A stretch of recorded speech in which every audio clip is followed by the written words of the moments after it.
Hey folks, welcome back to LA Not So Confidential, episode 89. I am here with the most intelligent, witty, clever, possibly a murderer in disguise. We don't know because she's so good at hiding her true self, Dr. Shiloh. Hi, Dr. Shiloh. My true self.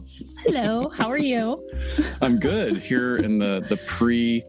What is it that's so big tomorrow? It's that thing every year that's like a big... Scott. Where the guys... Super Bowl. It's in Los Angeles. Is tomorrow. That like... Yeah, it's like an all... It's like two all-male ballet companies going at it, right? Ooh. Don't go anywhere near LA or downtown or anywhere tomorrow. Yeah, we're still waiting to see if we're going to get like trucker protests happening, but it hasn't happened so far. We'll see. But everybody, welcome back. Seriously, welcome back. We've got a show this week on that has been suggested by one of our listeners. We'll get to that in a second.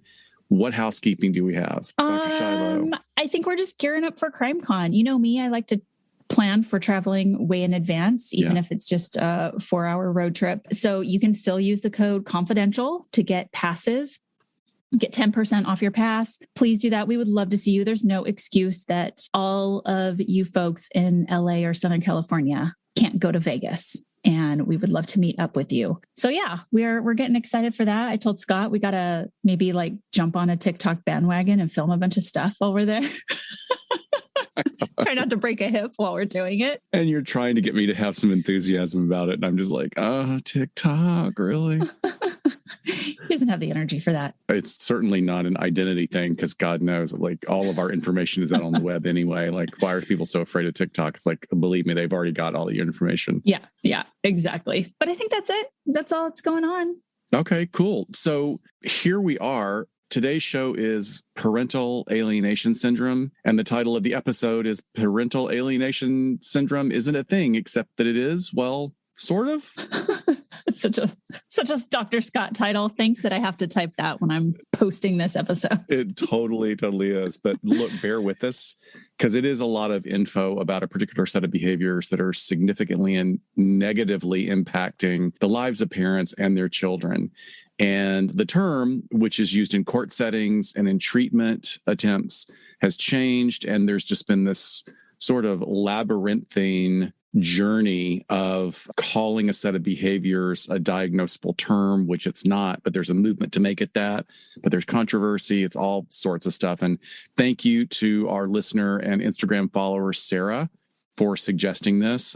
This was something that it's one of the reasons I completely moved away from doing family mediation as a forensic psychologist. I was invited to do further training with one of my professors when I was completing my doctorate because my final project for that class was we all got a separate case and we had to write it up. And he came to me and said, I don't know how you know how to do this, but you can make a lot of money. Do you want to come? And I was like, no, I do not. Yeah. This is ugly, ugly stuff. Yeah. I'm going to lean very heavily on you for this because of just your family systems background. And I have never done any family therapy. I didn't even do couples therapy until nearly 5 years ago when I came into the job that I'm doing now. Yeah. But it's definitely the behaviors, the dynamics that we're talking about today are things that I hear horror stories about that not necessarily with couples because they're way past that at that point, but with at least one party, I'm hearing about this stuff happening and it's terrible. It is awful, as if divorce isn't awful enough. It's, of course. I mean, you're uprooting a part of your life. You are going to be mourning and ending and transforming a big part of your life. And then if kids are involved, it takes it to a completely different level. And we will certainly explore more of what happens. But what we see in this phenomenon, whatever name you choose to call it, is we see a lot of adults making very immature choices about their behaviors and sometimes leading to very, very bad ends, which we will discuss in two particular cases. Yep. So trigger warning, we're going to be touching on parricide, murder of a parent by a child, and then alleged sexual abuse of a child. We will be talking about those things in some of our case examples, but not our main case here today. However, I want to start with an example that most everyone remembers. And in 2007, an actor we recently referred to in our other episode about moral injury, Alec Baldwin, he was involved in a parenting fail that I'm sure he would prefer faded into the background, but here we are digging it on up again. So Alec Baldwin left a voicemail message for his teenage daughter, Ireland, that was released on the internet and truly went viral. The tone and content of this message was severe. And in it, Baldwin can be heard verbally assaulting his daughter in a way that is definitely not passing approval by any metric of good parenting. Absolutely. He went on an apology tour of sorts, appearing on The View and Larry King with the declaration that his ex-wife, Kim Basinger, had set him up by engaging in parental alienation practices to tank his relationship with Ireland. And Baldwin asserted that he'd be writing a book to illuminate his experiences as a parent, particularly a father. And he also took the position that he represented many men who've been alienated from healthy relationships with their children due to the actions of children with parental alienation syndrome, or PAS, as we will not be saying that full mouthful throughout this episode. But what Baldwin did was that he evaded responsibility for his behavior and language by positioning himself as a victim of his ex-wife. Yeah, but wait, there's more. And just as a slight correction, Ireland at the time was 11 years old. So she was young. In 2007, Alec Baldwin had separated from his wife, Kim Basinger. Ireland was 11 years old at the time. According to reports, there was a standing commitment for him to be able to speak with her during this very contentious separation. So it was about child custody and access to your child. And in the voicemail message that Baldwin delivered out of control, or in the message that Baldwin delivered, like you said, it was very severe language. It was a very angry barrage at his daughter. He screamed, he yelled, he called Ireland a rude, thoughtless little pig for not picking up the call at the designated and reserved call time. The recording was released to TMZ and it quickly went viral. So when all this went down, like you said, he basically went out and said that he was driven to the edge by parental alienation. And that was his quote, driven to the edge by parental alienation, after he had split with Basinger. But now, years later, just in the last few months, Ireland is now an adult. She and Baldwin, her father, have publicly discussed the event to the point of even downplaying and kind of poking fun at it in a roast. In 2019, Ireland took place in a televised roast of Baldwin, appearing to now find the event kind of funny. And in previous interviews, Ireland has asserted that the public exaggerated the event and, quote, made it out to be a way bigger deal than it was, unquote. Now, framing her father's actions as born out of frustration, Ireland asserts that it was not a big deal for her and she apologized for not having her phone with her at the time. She was 11. She was 11. She was 11. She should apologize for nothing. Exactly. So, look, I completely respect the now adult Ireland's decision to move forward with her life. Yeah. However, a parent has the responsibility of engaging in healthy and appropriate interactions with their child that are appropriate to the situation. It is not healthy, supportive, or well-informed of a parental move to speak to a child in this way. It just isn't. So let me start by giving a definition of this alleged syndrome. First, real quick, let me cover just the term syndrome itself, because I feel like we throw out, disorder, syndrome, phenomenon, and there's some stuff in the DSM and there's some stuff that isn't. So the technical and correct definition of syndrome is, quote, a set of medical signs and symptoms, end quote, that are correlated with each other. So these symptoms are then associated with a particular disease or disorder, which is the more formal categorization of a flurry of behaviors that are together or symptoms. And a key point here is that when a syndrome is paired with a definite cause, then it becomes the disease or the disorder. So for example, a correct use of the word syndrome is something we've been discussing in terms of post-traumatic stress, right? So we're leaning towards post-traumatic stress syndrome rather than post-traumatic stress disorder. Also, there's some stigma tied there of, someone feels like they are disordered rather than it being a syndrome. But in terms of parental alienation, the term keeps getting used inaccurately because it does not meet these definitions or criteria, and for the reasons you're going to discuss and probably talk about in this next hour and a half. Right. So thank you. The term parental alienation syndrome is a disorder, allegedly, that was researched and developed in 1985 by a Dr. Richard Gardner. Now, he asserted that parental alienation syndrome emerges mainly in the context of child custody disputes. Interesting. And then it develops into the child's unjustified negative beliefs about one of the parents.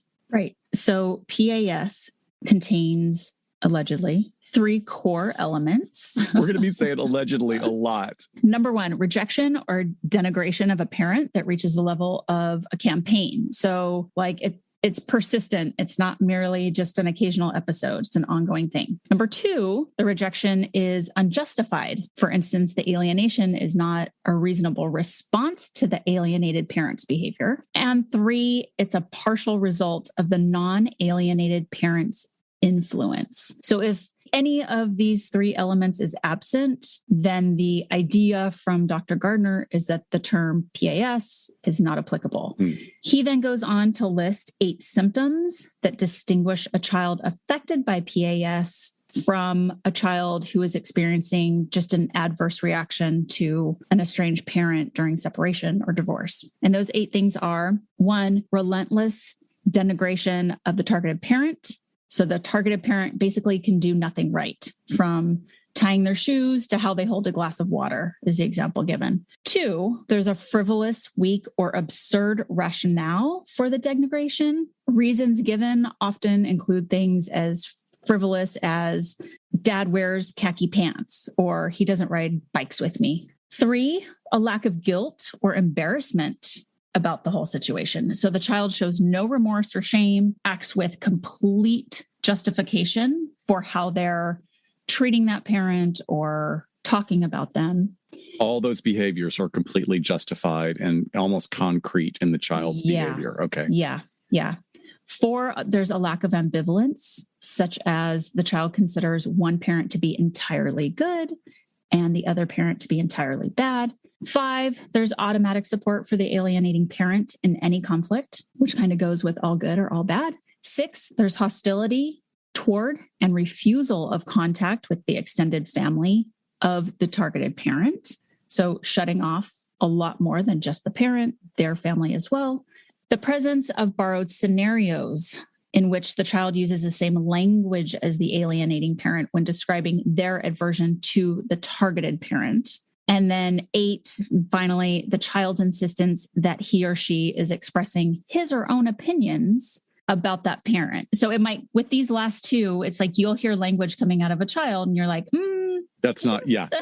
That doesn't sound like them, right? Yeah, that's the perfect example because it's usually either not age appropriate or it's outside the child's vocabulary. I've even seen cases where, anecdotally, in my experience of witnessing this, and unfortunately in people that were friends that were separating or divorcing, you'd hear the kids say something and go, wait, I've heard so-and-so say that same phrase before. Exactly. So, yeah. Exactly. And this can be hard, especially when we're talking about sexual abuse of a child. Oh, yeah. Because those are things they don't know anyway.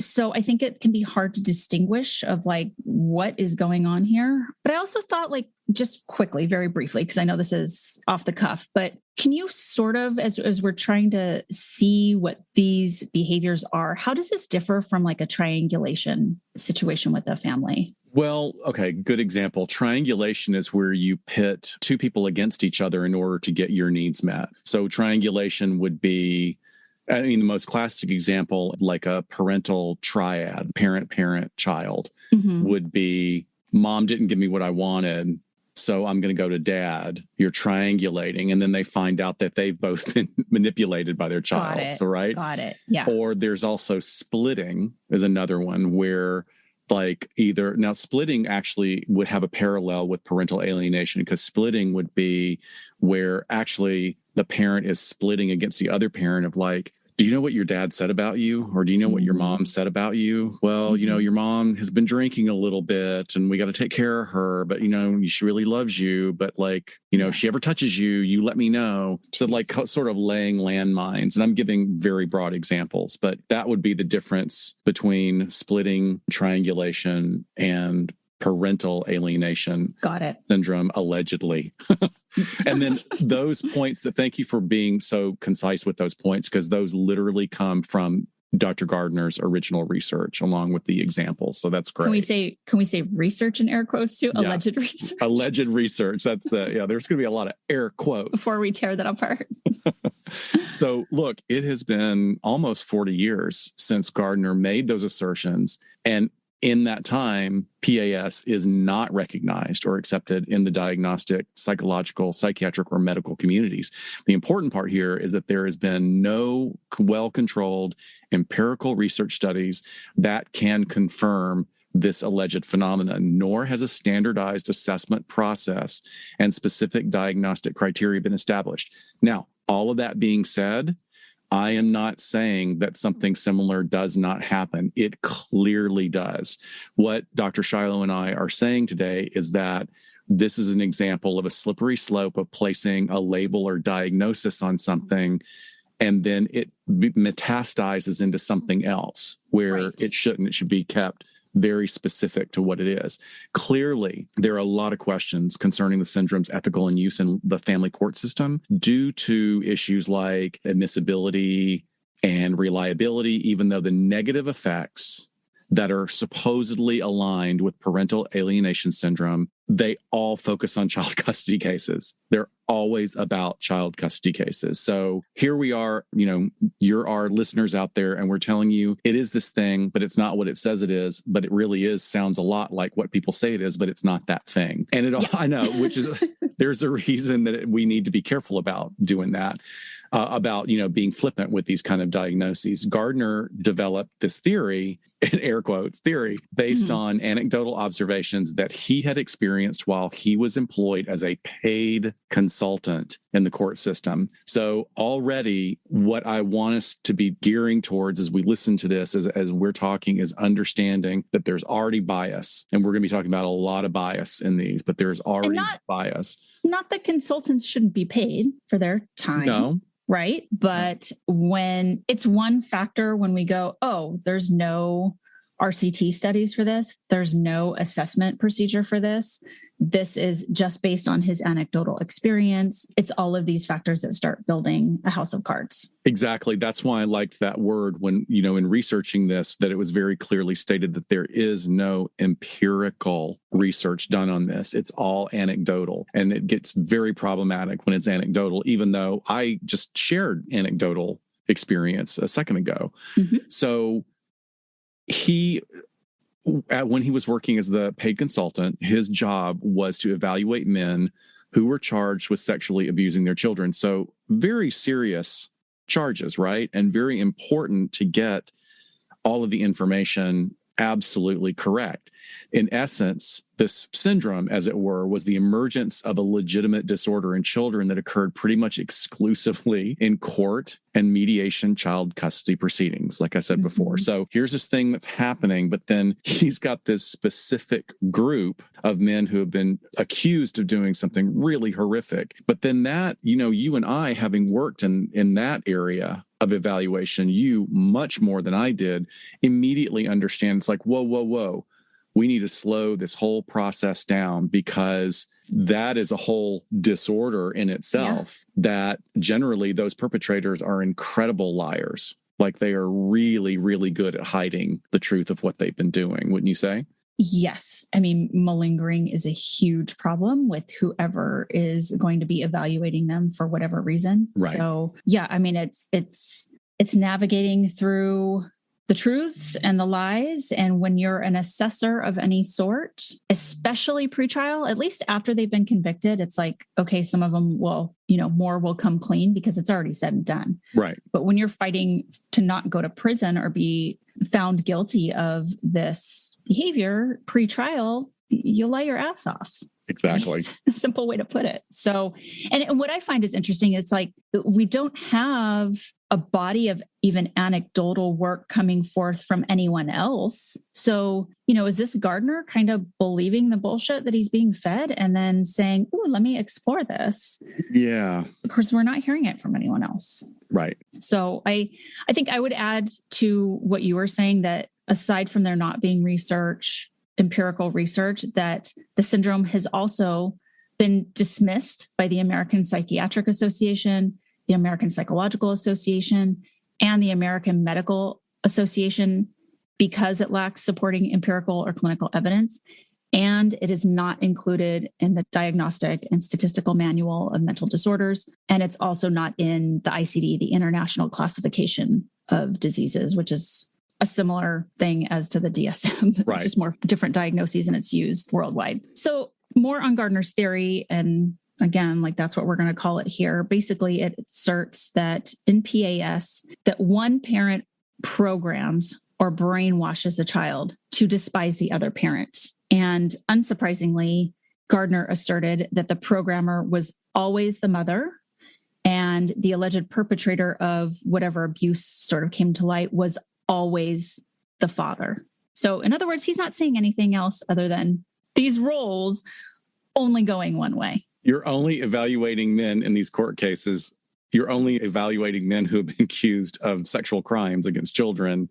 Right. So you're coming up with this theory from this very, very small data pool. Right. And yes, men are perpetrating these crimes more. And it goes, especially in the 80s, like, there was very rare that sexual abuse of a mother against her children was probably even getting its way through the court system. But there had to be some cases, and that would have been appropriate for him to seek out and find. But the theory goes on that the programmed child then continues to loathe and demonize or fear the father. So we're seeing the problems here, right? Yeah, a lot of problems. The gender issues, Right. And I think what you just said really points out that there is a lot here that's super problematic. And for me, what I think is probably the worst is the intentionally vague and somewhat obscure diagnostic criteria for parental alienation syndrome, that it serves to shift this spotlight from the alleged abusing a parent to the child as a victim.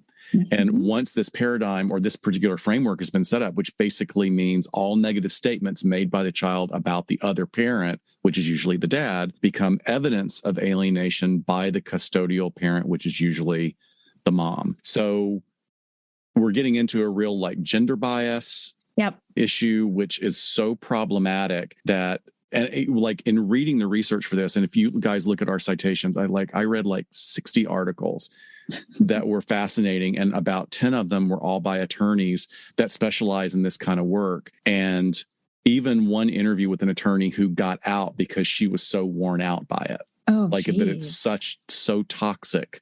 And there's a reason for that, because I think that there's a drive behind the parents getting into it the way they get into it. But and what we're also seeing here is, okay, so we have this syndrome label that's developed. And what are we doing? We're labeling it, we're slapping it onto the kid, right? Instead of, it's like Stockholm syndrome. Because they had a trauma reaction, we're now pathologizing the victim. Exactly. Not the perpetrator. So that in and of itself is the big, big problem here. So in this case, confirmation bias serves to obscure what's really happening in the parent-child relationships and can easily incorrectly influence the cases of domestic violence and sexual abuse that they see in the family court system. Remember, confirmation bias is essentially our tendency to search for particular information or interpret information in such a way that supports our own values that are already there, our value system. And confirmation bias goes so far as to also impact our memories as well. Very, very impactful. And even for people who work at critical thinking and criticizing their own behaviors, confirmation bias is a constant representation and push through of our ego drive, because it's a survival mechanism, but it can be really toxic in today's world. What's clear here is, whether Gardner intended it or not, that the sole intent of PAS is to pathologize behaviors in children and mothers, not to explain the difficult navigation that children have to attempt in order to have normal relationships with their parents after a divorce. It really shifts the focus away in a terrible, terrible direction. Right. Think of all the effort if you put everybody into treatment instead of focusing on that is the issue and focusing on just what's happening. Like you said, the normal relationships and the normal things that follow a divorce. The PAS implies that when mothers make the allegation that their child's not safe with the child's father, that they are doing so falsely in order to alienate the child from their father. Like it's a tactic. They're lying as a tactic to keep the child. PAS labeling often results in dismissal of both women and children's reports of abuse, and sometimes will negate even professional expert child abuse evaluations. And Dr. Gardner was a professional, and it sounds like, he was being swayed in a certain way as well. But we see, that even experts their evaluations aren't being taken seriously because of this pseudoscience. The history of PAS clearly outlines that it's based on negative stereotypes of mothers. We know that. And thankfully, for that reason, it has been widely discredited. However, we've seen the term shift to just parental alienation in a weird way to try to not genderize it. I guess, I don't know, syndrome means women. It's a woman's problem, but try to make it more gender neutral, but it's still being used inappropriately in ways that are exactly the same as PAS.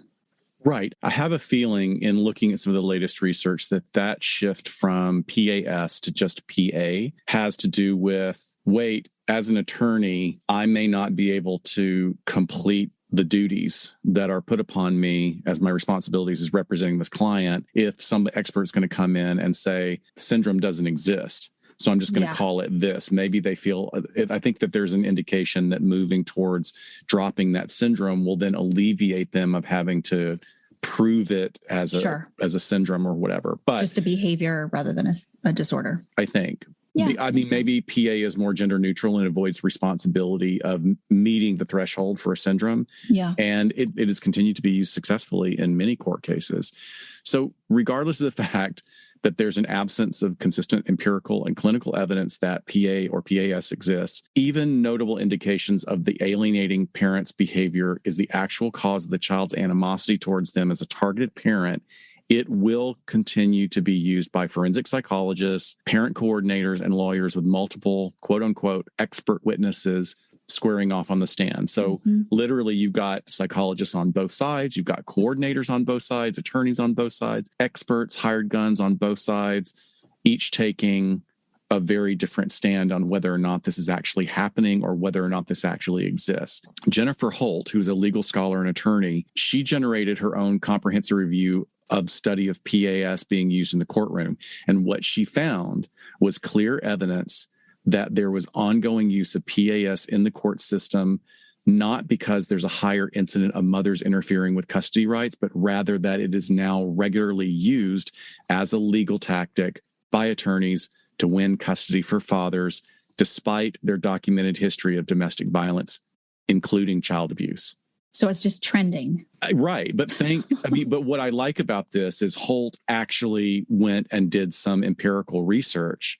Right. And found out okay, maybe there's none of these behaviors happening at all, but parents are absolutely willing on both sides to square off and start making those kind of accusations. Not just mothers. Yeah. So what ends up happening is that parents, the parents abuse their children now have more access to them, sometimes sole custody. And that has been shown is in some very bad examples of parents getting custody of their children and then continuing the abuse. Thankfully, very rare. Well, let me talk a little bit about the research that looks at that a little bit more deeply. Okay. The New York family court system was investigated for this phenomenon, and it was revealed that the process of family court can re-traumatize abused mothers by forcing them to face in person the men that they fear. So this is common, domestic violence, making them wait out in the hallway, be in court with these perpetrators that have some really intense fear tactics. And the findings went on to show that 37% of the time, custody ends up being granted to the abusers. Now, not That's not a majority. It's not overwhelming, but that's a lot, 37%. Yeah. So the judges, that what they think is going on is the judges appear to be attempting to, quote unquote, repair the damage that they think they are seeing caused by PAS. And then the judge's eagerness to repair or even punished the now alleged alienating parent completely ignores immediate and potential long-term damage to the child. Like, it's like, you don't need to right this wrong, judge. Like, what is best for the child? Right. Really. There was a study in 2019 that looked at outcomes in court in child custody cases. And that study found that when mothers claimed any type of abuse, if fathers responded by claiming parental alienation, then the mothers were twice as likely to lose custody as when the fathers did not claim that. So essentially, the study very starkly concludes that this leads to a system where alienation trumps abuse. That's the message that's being sent when we do this. Wow. June Carbone, she's a family law professor at the University of Minnesota. She further describes the really troubling nature of what this study found. And I like her quote here. She says, quote, "It shows the power of the shared parenting idea. An abuse allegation rejects the possibility of shared parenting. Parents who allege alienation by the other parent cloak themselves in the mantle of the shared parenting norm, and judges reward them even if the other parent is an abuser." End quote. That is just jarring. You always want to be comforted by your assurance in authority figures that go into a certain field because they want to uphold truth, justice, and the American way or whatever. And then you hear of judges doing things like this. And like, I've seen believe me, I've witnessed some amazing judges that go through very complex cases and disentangle these multiple conflicting narrative threads in order to find the justice. And then you find others that are like just sort of off the cuff, not thinking about that are challenging attorneys to fight. Yeah. Did you see that viral video? Yeah. Okay, so I'm going to pull a quote from Criminal Rewards, The Impact of Parental Alienation Syndrome on Family. And this, I think, is helpful to give a historical and contextual background. Is I think that even before PAS, courts and defendants in custody and abuse cases were beginning to use an alienation of affection tort. This is an old tort that allowed husbands to sue men with whom their wives had committed adultery, charging them with alienating the husbands from the affection of their wives. The only states where this lawsuit can still be brought are Hawaii, Illinois, Mississippi, New Mexico, North Carolina, South Dakota, and Utah. Oh my God, it's still a thing? Yeah, it's still a thing. It's insane. Right. I mean, some states have replaced this claim with intentional infliction of emotional distress, or found other terms. Part of the problem is that there's not enough people in power challenging PAS, is what the writer says. It's somehow serving the status quo. And I think that it is mostly about the money generated for mental health, social services, and legal communities that are going unchecked. Mm-hmm. Don't know how much I'm aligned with that, but it's an interesting point. Then goes on to say, since 1985, the claim of parental alienation syndrome has represented the extreme collusion of male entitlement, the mental health profession, and family courts. Completely can see that. I can completely agree with that. Goes on to say, PAS is a pseudoscientific theory used to prevent battered women from protecting their children from exposure to violent and abusive fathers. It asserts that children who resist parents' visits are not legitimately seeking protection from their fathers, but have been alienated from their fathers by their mothers. Do you think this is also sort of a phenomenon of like the pendulum swinging from mothers always getting the benefit of the doubt and fathers really having no rights for a very long time to children? Yeah, it has to be. Just like crazy. Yeah, I really feel like just the systemic stuff that we're talking about has to be that pendulum swing. Yeah, I have a coworker that has a similar experience, and clearly the pendulum swung against her, and what the stuff that she puts up with on a daily basis is like shocking to me. Like, and you just have to, the only way to survive it is get through it. You have to push through. And what I always admire about people that I see going through this that are parents is the ones who somehow find the fortitude and the integrity and the discipline to be non-reactive, because that's all you can do. I know. You can't react to the child because the child is Sometimes the child is being manipulated. You can't react to the allegations because that further takes your power away if you show any sort of volatility at all.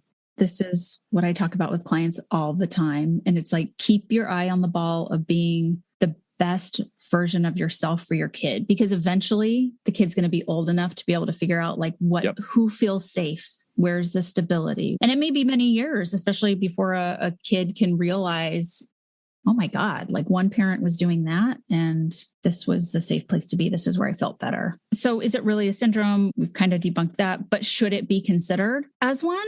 Not likely, but also we can look into that a little bit more, especially because there's some mental health professionals that have some thoughts about that are different from ours. But we say no, right? Because for one, it doesn't match the symptoms and characteristics necessary to actually constitute the definition of a syndrome. We talked about the lack of studies. We talked about the lack of criteria for assessment. However, there's an article that came out just last year in the Journal of Psychiatric Times where psychiatrist Dr. Philip Koziak and Dr. William Burnett state that, quote, thanks to the efforts of a growing number of dedicated mental health and behavioral clinician scientists, PA is gaining acceptance as a recognized disorder. So disorder, they're saying disorder. They're not just saying like a cluster of behaviors. Right.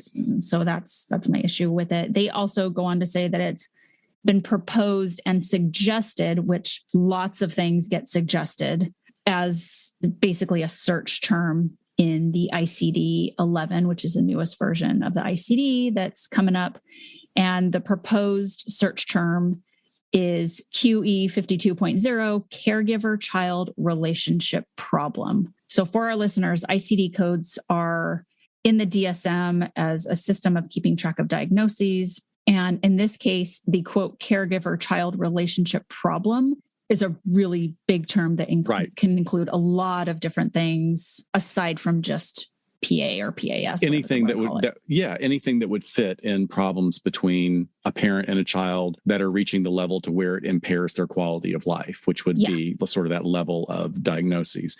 I found that article fascinating. So Kosick and Burnett go on to say that the concept of PA that is described in DSM-5, although not listed as a formal diagnosis, that they are asserting that the American Academy of Child and Adolescent Psychiatry and the American Academy of Pediatrics have both included discussion of PA in their guidelines for upcoming versions. And a problem here, this is the problem in this article, is that here we have two male doctors, and they are writing an article based on an anecdotal situation about a mutual colleague.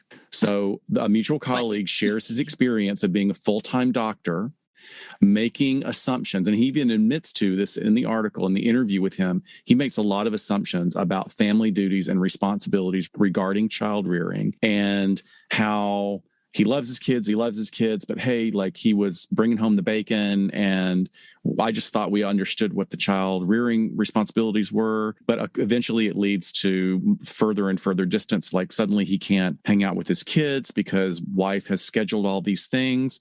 Well, of course, she's probably scheduled all these things because you've been gone 18 hours a day, right? So it leads to a divorce, distancing from his children, and he gets a lot of advice from people to let it go. So there is acknowledged that the focus that a physician has to get on their career, and that can absolutely instigate relationship problems. But in cases like this, anecdotal case vignettes, there's a lot of information missing. Me being sort of a curious investigator of human behavior with a background in forensics, I'm reading that article, I'm going, what are you not telling me? So you're just saying that you were being the best dad, playing with your kids when you could, but most of the time you were gone, and suddenly they started growing away from me, and like suddenly spanned several years. What could you have done to halt that process, right? Yeah, but also you have two doctors writing a story about their buddy. Like this is as far on the other end of the spectrum from peer review that like this is just a tabloid article as far as I'm concerned. Exactly. So it makes me question, like, why did you write this? So what was your motivation? And you're saying it is happening. I got to tell you, I pulled a lot of research on this. I'm not sure it is happening, though. I think you're wishful thinking that you want this to be put into the DSM. Yeah. Behaviors around divorce happen, and they're awful, and they're shitty. Terrible. And people are horrible human beings and do terrible, terrible things. But what is that really? Is that an extension of personality disorders? It's so many other things. Right. Why are we doing this? And why are we just calling women crazy, basically, still? Exactly. And who gets hurt? The kids get hurt. Yeah. It's always the kids. Like if you could just have as your North Star, your kids, I think that would make a big difference. So look, what all the stuff that gets mixed into PA or PAS, whatever the behaviors are that we're talking about, they absolutely do have an effect on the parent who is portrayed as the monster. And there's not always a happy resolution as an adult. So if you get told, like, say, I guess now one thing I thought interesting about this article is he's being told by a minister, you have to, using quotes from the Bible, of you have to let your heart melt and you wait until your child grows up and then they will figure it out.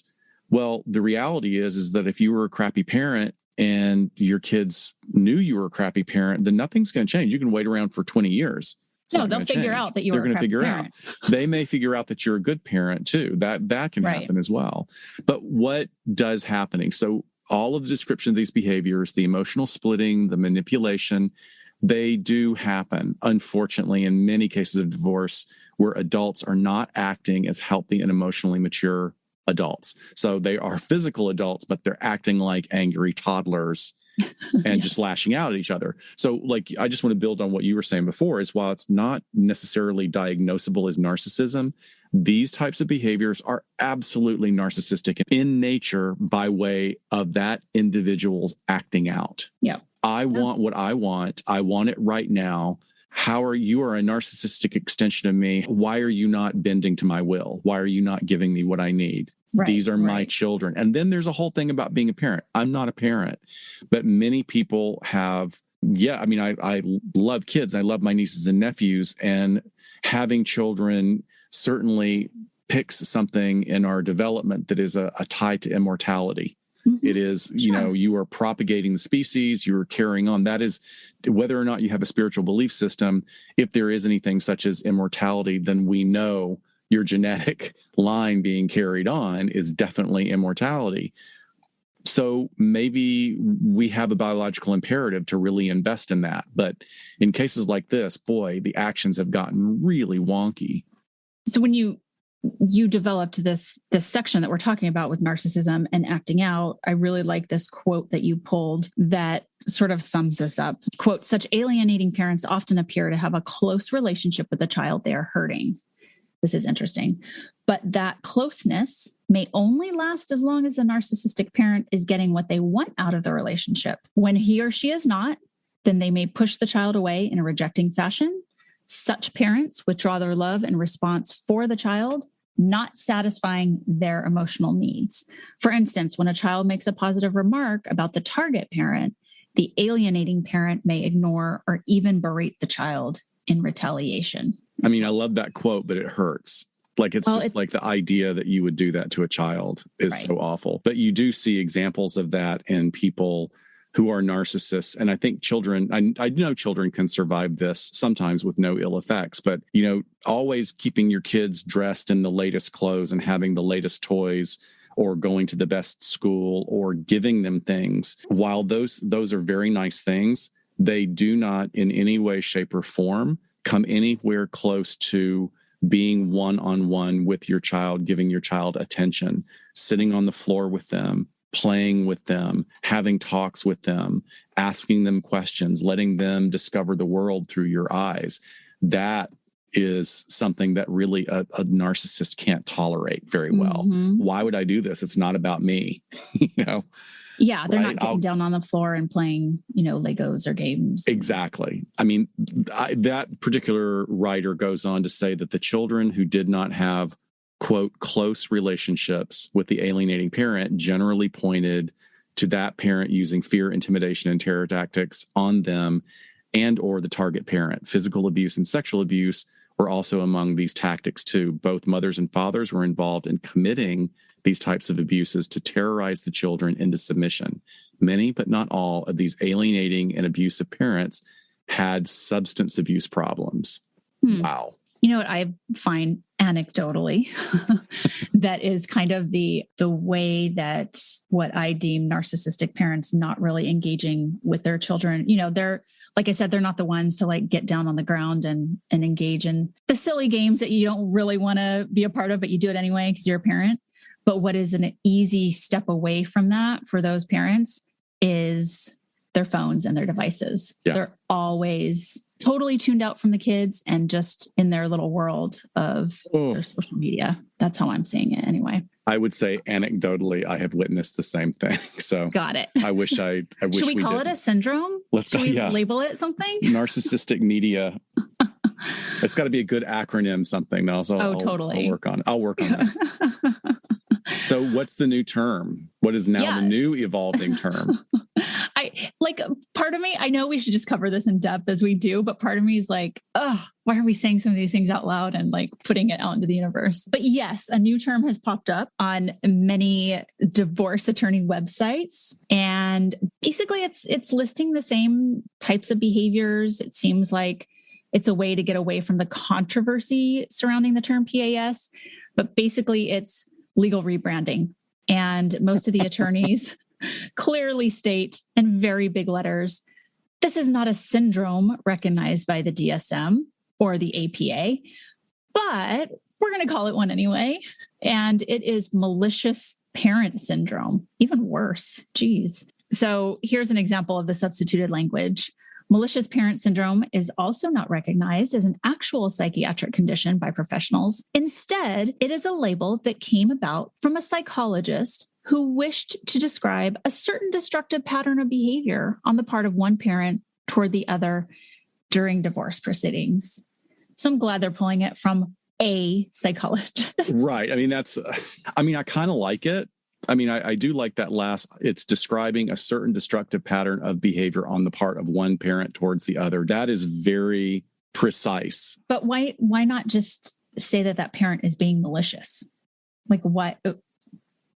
I know it's describing how they're behaving, but why are we turning it into a syndrome? That's a very good point. Is it's once again falling into why are you making it a syndrome? They're just doing shitty things, and it's right. You know, is a parent syndrome. Yeah, is a diagnosis going to make it any more adjudicatable?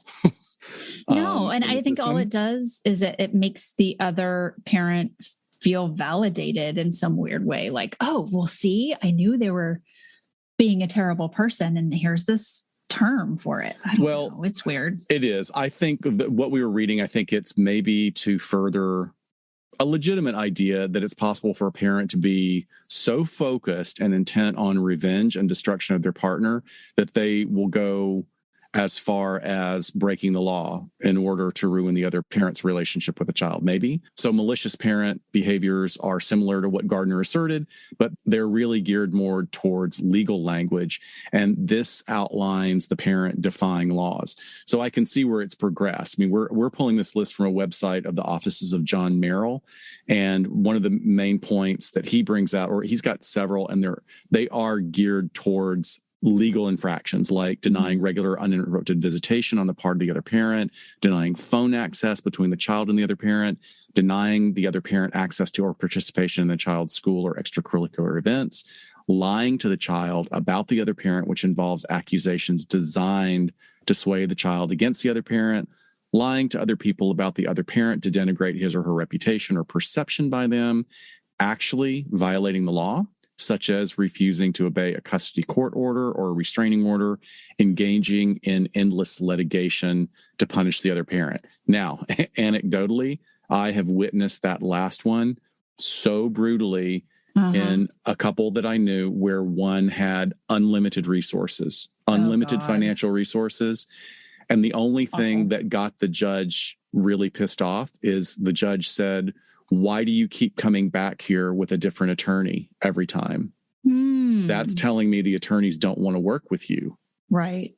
But he had enough money to keep hiring, keep hiring. Sure. Yeah. I mean, no doubt these things happen, and there are people who do every single one of these, I'm sure. But again, we're pathologizing it in a way that doesn't need to be sort of reinvented. Additionally, regarding malicious parent syndrome, the theory also says that in some very extreme cases, the malicious parent is willing to engage in actions that would actually cause some harm to the child in the hopes that the other parent would be blamed. So they're really taking this to like the nth degree. This could include engaging in actions also to damage the other parent's property or causing him or her some type of physical harm. Clearly, this is very problematic. And we're not only talking about alleged brainwashing or distorting the child's thought pattern, but we're talking about encouraging acting out behaviors. Right.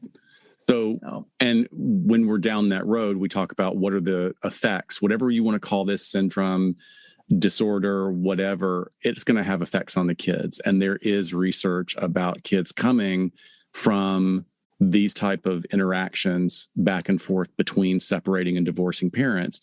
There is definite evidence of low self-esteem, self-blame, self-hatred, inability to trust, or a significant lack of trust in relationships, depression and anxiety, substance use, and other forms of addiction, including love and sexual compulsivity.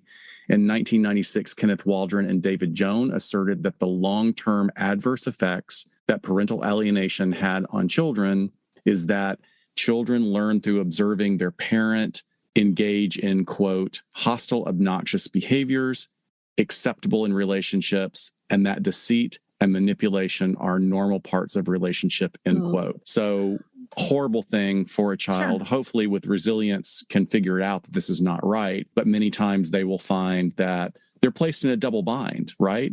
They're placed like, which parent do I go towards? Which one is the safe harbor? And they're internalizing these things and picking up very bad habits about how to interact with your intimate partner. Yeah, absolutely. If you're thinking about starting a podcast, let us tell you about Anchor. First off, it's free, and you can record and edit your show through your computer or phone, or import your show from whatever recording software you already use. Anchor will then distribute your show for you so it can be heard on Apple Podcasts, Spotify, or wherever you listen. And probably the best part, you can start making money with no minimum listenership. It's everything you need to start a podcast from start to finish in one place, and it was a super easy switch for us. Download the free Anchor app or go to anchor.fm to get started. That's anchor.fm. So just a little bit more about what some other recent studies show. PAS is gender biased in practice and in outcome. A statistical analysis of over 2,000 court opinions over a 10-year span has now been able to verify that courts are doubtful of mothers' claims by fathers because of this term that is thrown out there, this defense tactic, if you will. And the study also shows that fathers' cross claims of parental alienation increase, virtually doubling the court's rejection of mothers' abuse claims. Wow. As well as doubling mothers' losses of custody to the father accused of abuse. And when the study contrasted and compared the court responses when fathers accused mothers of abuse, there was a very notable gender difference identified there. So confoundingly and aggravating as well, the study also found that when court-appointed guardians or custody evaluators are appointed, the notable unfavorable outcomes for mothers and gender differences increase. I don't like seeing those kind of stats. Right. I mean, really it's disturbing. Just, it's like this episode, this topic is just across the board, mental health wise and legal wise, is just disturbing on both ends equally, I think. Yeah, I can't help but go back to how it affects children. Maybe they're understanding that they are being given conflicting information from at least one of the parents. And I guess in the best way that they can do, children will deal with that double bind they're put in by learning not to trust relationships or develop a really unhealthy level of hypervigilance about trust in friendships and other relationships. And when we think of the big picture, this is gaslighting. We've talked about gaslighting and other forms of relationships, but this is gaslighting perpetrated by a parent on the child that they supposedly love. But clearly what's happening is the parent uses this child as a narcissistic extension of themselves in a really desperate attempt to control their ex. It might be from, how dare you leave me, or how dare you not be the person that I wanted you to be. And I can't get to you, but I can, this conduit between us, this child, I can project it onto them and make them be my hand that goes out and delivers the damage. Like we said before, increased relationship issues, depression, substance abuse. While it's not specifically parental alienation, the research has shown that when there's high conflict between the parents, children are 3 to 5 times higher risk of developing juvenile conduct disorders and other emotional disorders. Really, really bad stuff. Yeah. Yeah. So let's get into cases. We've been talking for a long time about what it is and what it isn't, what it might be, but we got a couple of cases we want to jam through as well. Just a couple. You're ready for a doozy? Probably the biggest. You got a big one. Yeah. One that I could think of. So I'm going to talk about Woody Allen and Mia Farrow. And this case was really the first one to sort of bring PAS into the public spotlight with as high conflict and high profile that this separation and custody battle was.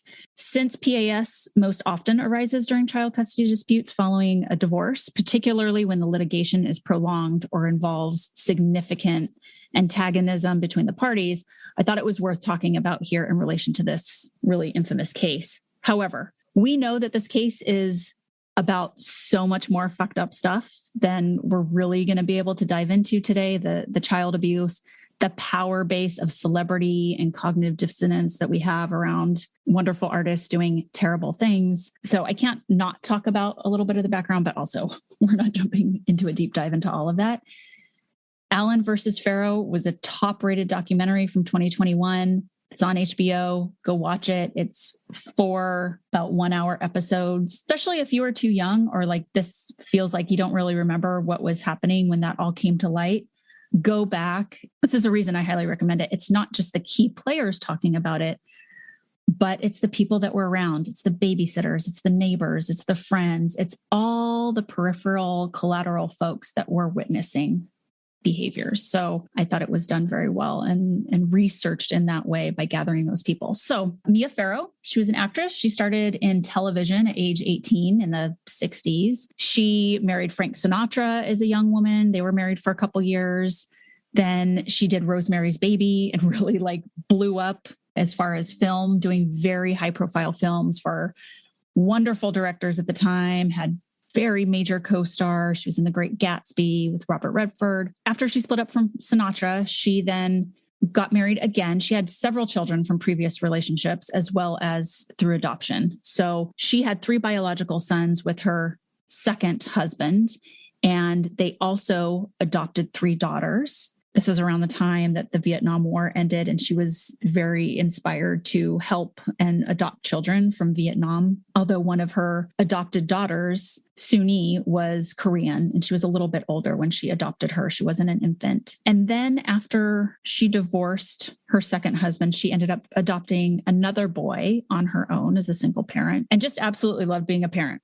Had all of these kids, was still a working actress, and she ends up starting a relationship with Woody Allen, who is not into having a family, absolutely not into kids. And they kind of decide, she has 7 kids at this point, and they sort of decide, well, she's okay with them living separately, her sort of in her adult time away from her kids, having a boyfriend, and just living their life like this. And eventually, they go on to a very long-term relationship. And he starts to integrate into the family a little bit more. She has a vacation home that they spend time at in the country, but they never marry and they continue to live in separate residences. However, she wants to have a baby again. So she approaches him and says, I want to have a baby. Will you have a baby with me? And as he describes it, he kind of looks over his shoulder like, who are you talking to? Because that's not my jam. I don't want anything to do with that. But she says, look, I won't put any obligation on you. You can be as involved as a biological father as you want. Financially, you don't have to take care of these kids. Just, I want you to be the dad. the donor, if you will. Well, they end up having 3 children together, 1 adopted, 2 biological.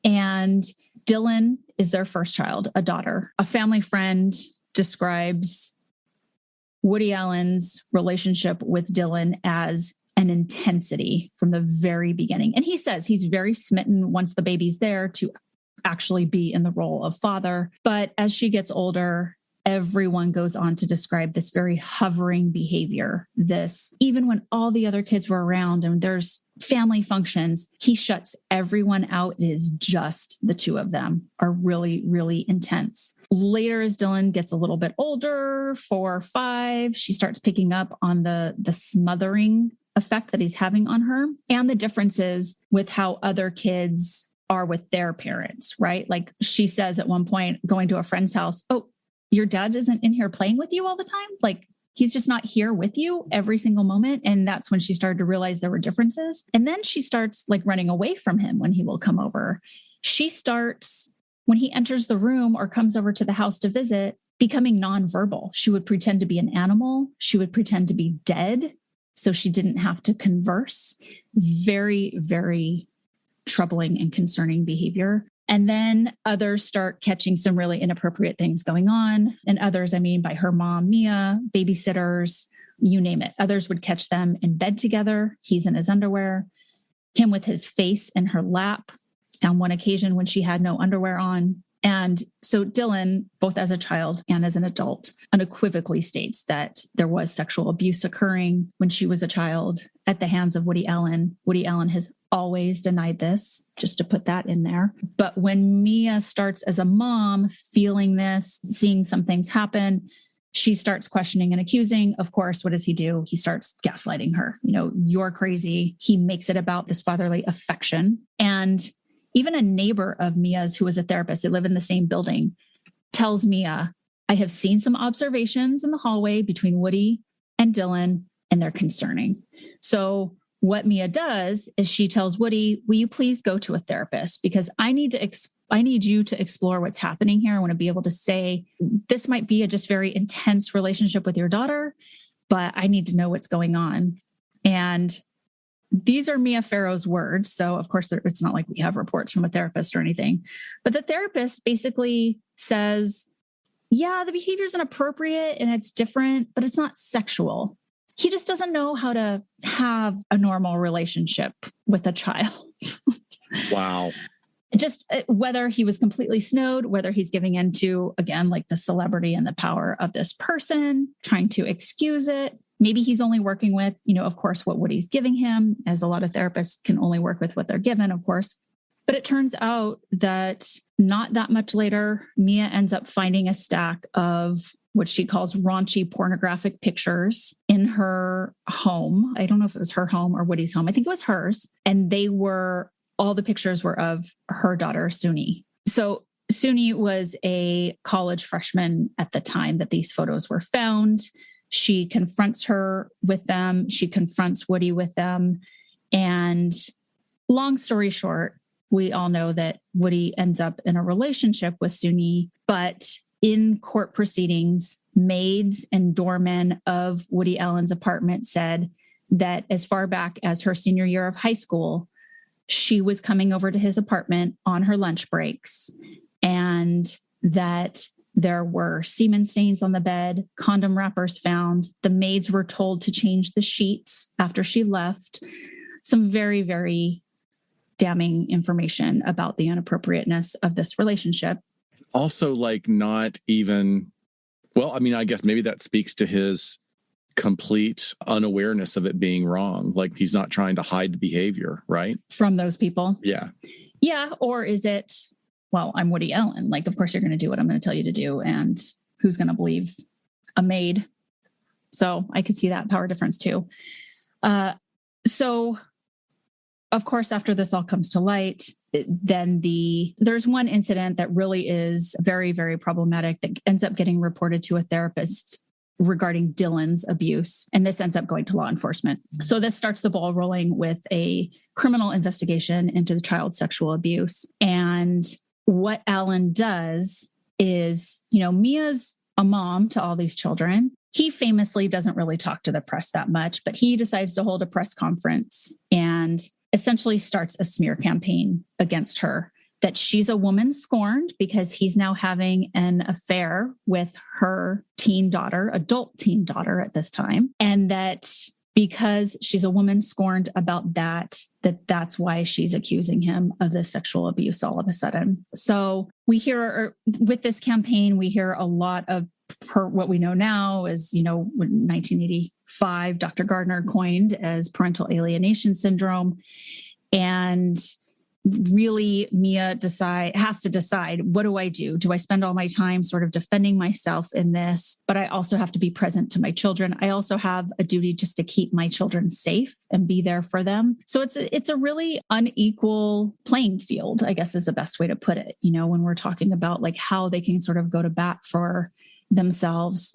The reason I'm mentioning this in relation to PAS is that previously mentioned in our research portion is when allegations of abuse are raised or proven throughout the court process, the notion of shared custody gets totally eliminated for the possibility of custodial outcomes, right? Like all of a sudden, when there's abuse alleged, doling out custody should sort of stop because there needs to be an investigation and all of that. And no court would order joint custody arrangements when there's been a child sexual abuse allegation. Essentially, they shouldn't be placing a child with a parent who is alleged of some abuse before it can be investigated. So in response to the allegations, and when they come to light in law enforcement in Dylan's case, they determine that after a lot of evaluation, that 7-year-old Dylan really is not a reliable witness and they can't move forward with charges.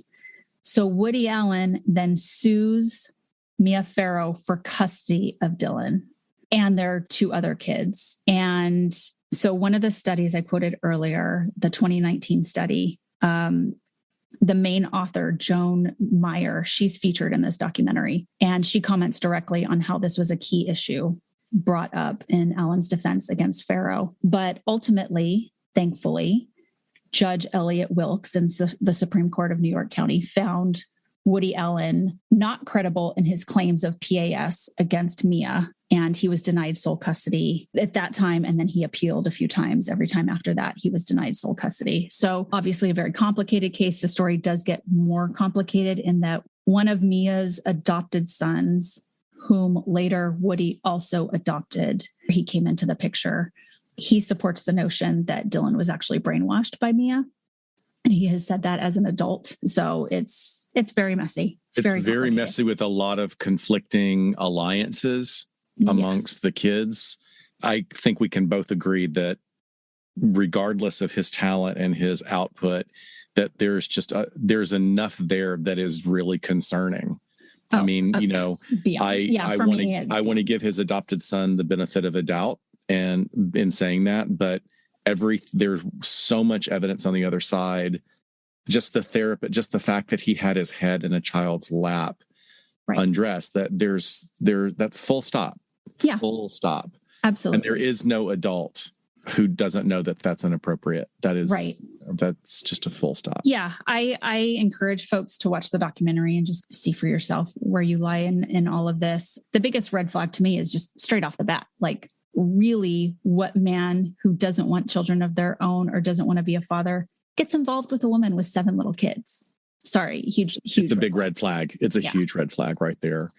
So great example, disturbing as hell, but I guess that's what we do here. We talk about a lot of disturbing stuff. I have another story. This is from 2004 in Texas. Dr. Rick Lostra, a 41-year-old ER doctor at the University of Texas Medical Branch in Galveston, drove to the home of his ex-wife in order to pick up his 2 biological sons as part of this visitation agreement following their divorce. His then 10-year-old son, known in court records as the initials ECL, entered the backseat of the car with his backpack, pulled out a gun, and shot his father through the backseat of the car several times. ECL then exited the car, ran back into the mother's home. The Lostras were in the midst of what everyone in the neighborhood, everyone at their place of work knew was a very, very contentious and bitter divorce process. It included multiple calls to local police over a decade, reports of child sexual abuse alleged by Mrs. Lostra as being perpetrated by her ex. Just not a good situation at all, regardless of where the truth lies in their relationship. It was a bad scene and badly handled by DCF and badly handled by law enforcement, I would say as well. The gun was, a 10-year-old. And he also had, his brother was in the car as well and witnessed it. So the gun was taken back into the house by ECL, was later identified as Deborah Lostra's, and she claimed that the semi-automatic pistol had been kept locked in its case along with the ammunition clip in a closet in her room, locked, completely secured. She also asserted to law enforcement that she thought the gun was a .40 caliber weapon, but she wasn't sure. She adamantly stated it was stored, unloaded, and locked with the clip removed. The clip was out of it. So she knows how to care and take care of a gun, but you don't know what kind of gun you've got. I mean, real inconsistency there. Yeah.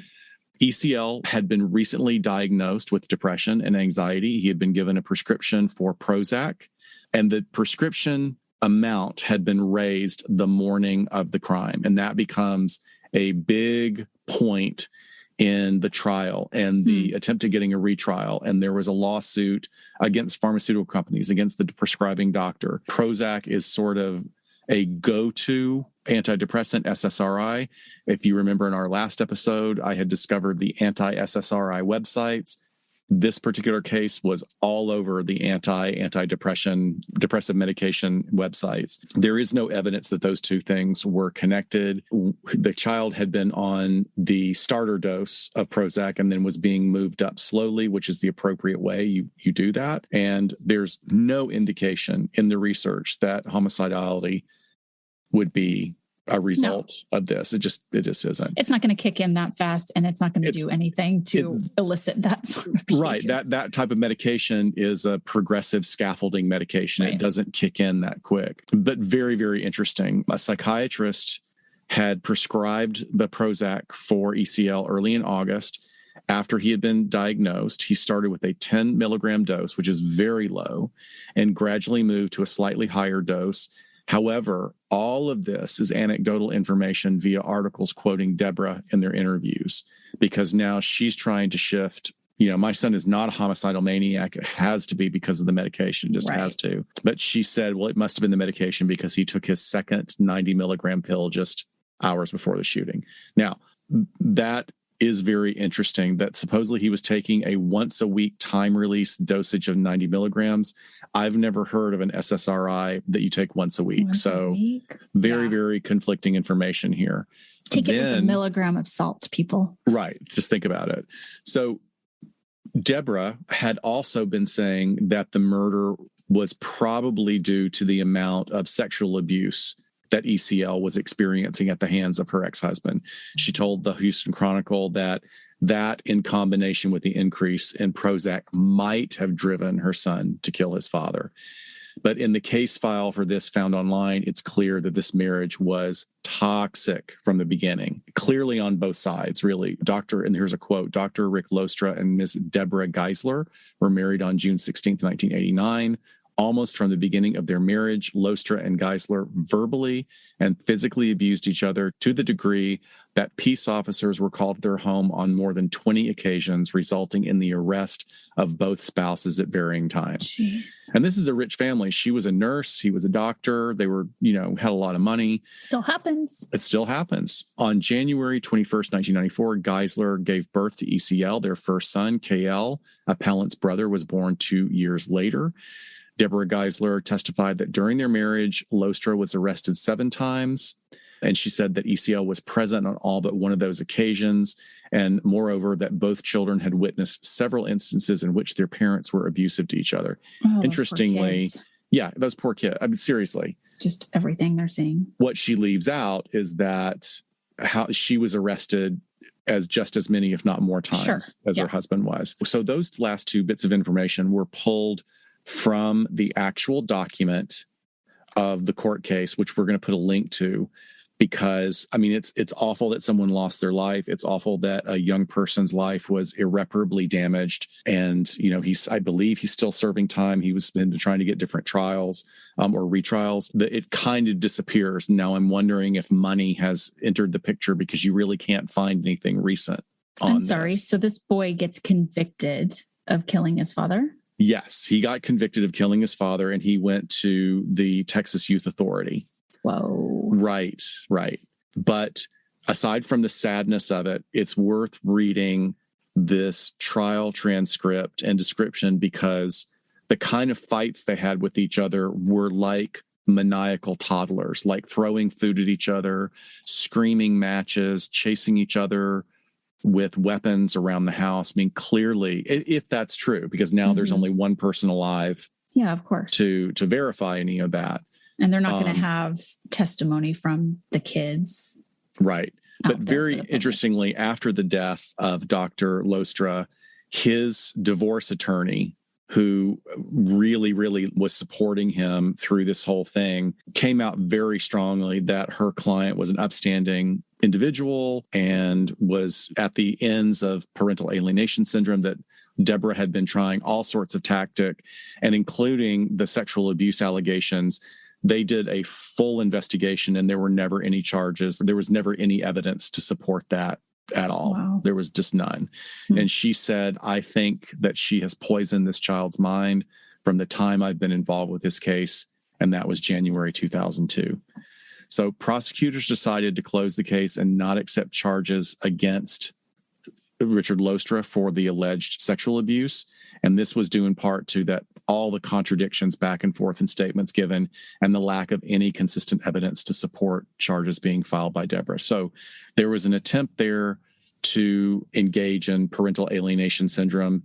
Clearly something was going on that I think may be lost to history, or if the younger son ever is able to speak up, or if ECL, who is now an adult, will ever be able to come forward and say what was happening. But do even you recall if Deborah, any charges were filed against her for the firearm being accessible? I couldn't find any of that. Because it's just, I mean, it's a fascinating case, but it was just at that time, I think, before everything was getting put online. But if I can find more, we'll bring it into what is going to be a really great Get Vocal. So sad another story. example of just brutal and poor parenting. Yeah. Well, and so let's just, I mean, we could give both parents the benefit of the doubt here, but let's say this was just a toxic relationship. They were shitty to each other, even in the presence of the children, where they're both getting arrested. There's some intimate partner violence happening. If somehow that child gained access to the gun, and then your 10-year-old goes out and is so impacted by what's been happening between you and your husband or ex-husband that he murders his own father, then comes back into the house. I mean, horrific for everyone. I by no means are we saying that like she's out there like looking out the window. Oh, did he do it yet? Or like she sent him to do it. This is just awful, like all the way around. It's ugly all the way across. It's just ugly. Yeah. Great, great thing to end on, right? In our very long episode. We're really good at ending on such uplifting notes. So parental alienation syndrome may not be a syndrome, but it's a thing, but it's not a thing. Yeah. But the behaviors exhibited by parental alienation can be criminal. They are abusive. However, there might be some stuff that doesn't rise to the level of it being criminal in the sense that it's arrestable or prosecutable. But we can obviously see it can cause lasting trauma and damage to families. So the alienating parent really, I think we've learned here today, can create this alternate reality for their child, creates an environment of total control for all the reasons we sort of went over. But many times it's projecting their own anger on their ex-spouse or partner and results in some of these things we talked about. Yeah, I think you really nailed it on the head there. I would add that the child that is dependent, and what child isn't dependent on the caregiving parent, when they're dependent on the alienating parent, the child can, not always, but can take in the accusing, alienating parent's view. and internalize the belief that the other parent is to be loathed or feared, less of a person, like you're just a horrible person. And while I think that there are many factors generally that contribute to this particular issue, for the alienator, it is about winning and losing while employing any means to an end. And ultimately, a parent-child relationship is irrevocably harmed, if not totally destroyed, with long-lasting implications on the child's development and into adulthood. Yeah, I think with this episode, I kind of said it before, but with certain syndromes and certainly other ones that you and I have covered, it begs that question as to why do we feel the need to pathologize everything? You know, it's just very dangerous territory when we want to slap labels on every behavior. Right. And they're probably just stemming from other already existent issues or disorders. Like the DSM doesn't need to be any bigger than it already is. Well, and that's something us as psychologists, we can fall into. Like I do a lot of diagnosing throughout the day. And I was in my own therapy going through something that was really challenging to me. And my therapist, who's also he's trained as a psychologist, but licensed as an MFT. And he said, whoa, can we just talk about the behaviors? You're really good at defining very quickly what point A, B, C, and D meet a criteria for a diagnosis. But is that important right now? Yeah, right. What's important is the behaviors and how you feel about it and how you're going to manage this.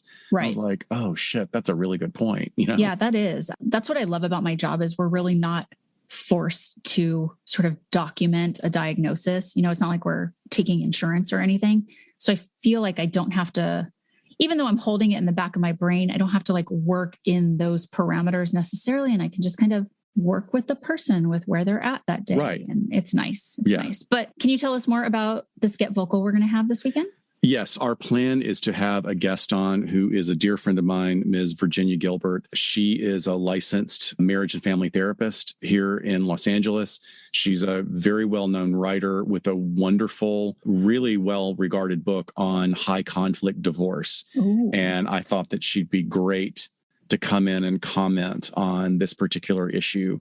And maybe we'll have some examples to talk about and people will have questions about, you know, how do you navigate certain things or what that's like? Because it certainly is a niche, you know, it is a niche specialty. And I think her insights on it are brilliant. Well, God bless her for picking this niche because seriously, I couldn't do it. Right. Okay. Well, thank you. And thank you, Sarah, again, for the suggestion of this topic.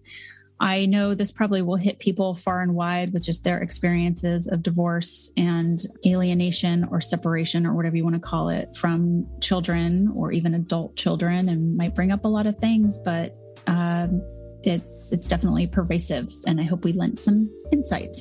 So, yeah.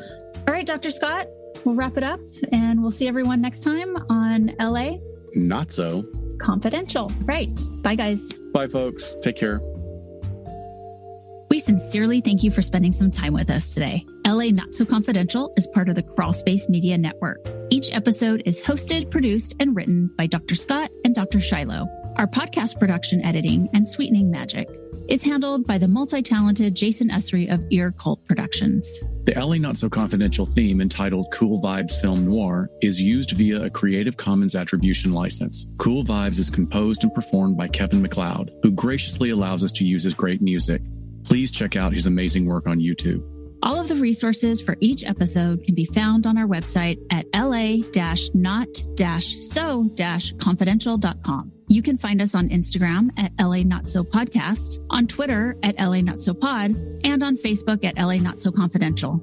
Please hit follow so you never miss a new episode. Lastly, we'd be honored if you joined our Patreon at patreon.com/LA Not So Podcast, so you can be the first to be notified about upcoming live events, social gatherings, and super cool swag coming your way. Thanks for listening, and please join us each Saturday afternoon following the episode drop for a live streaming and very interactive broadcast on Get Vocal entitled Behind the Couch. Thanks for listening, and join us next time.